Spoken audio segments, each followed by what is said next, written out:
suis le lieutenant Mathias, j'ai 29 ans et je viens de l'île de la Réunion. Eh bien, je faisais mes études, j'ai fait un bac scientifique à Saint-Leu.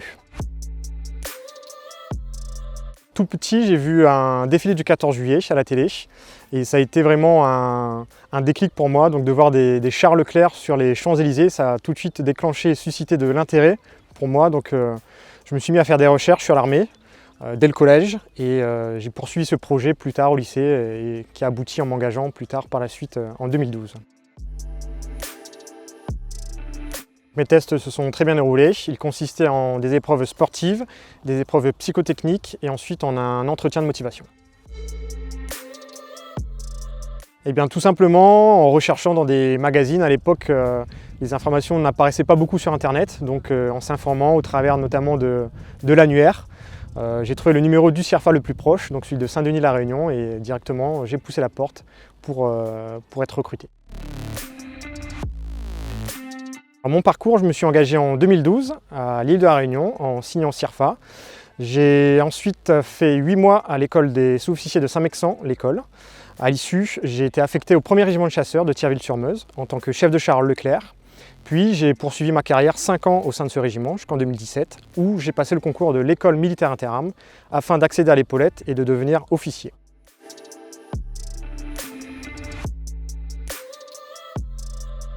Tout à fait, puisque l'action entre la cavalerie et la latte est au cœur de ce qu'on appelle l'interarmes.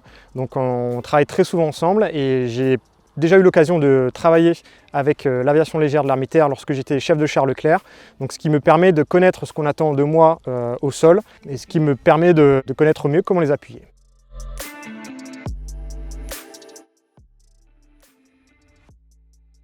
Alors non, ce n'était pas du tout un rêve. Je pensais qu'il fallait avoir un bagage scolaire très élevé, avoir un très bon niveau en sciences, etc. Alors que pas du tout. Donc j'ai uniquement un bac scientifique. L'opportunité de devenir pilote d'hélicoptère s'est présentée à moi lorsque j'ai été recruté à l'école militaire interarmes.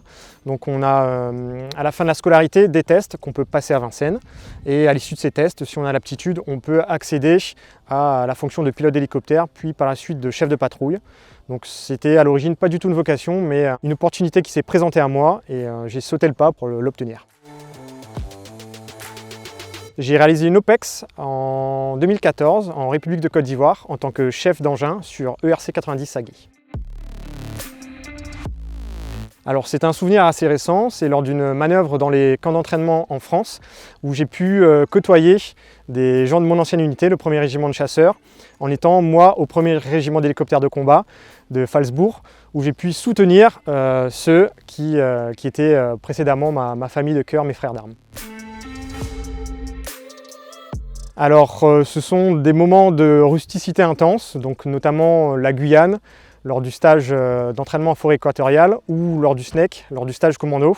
On a quelques petits passages à vide, notamment en termes de physique, mais la cohésion et la bonne ambiance avec les copains et les camarades font qu'on avance forcément et qu'on en sort grandi de ces expériences.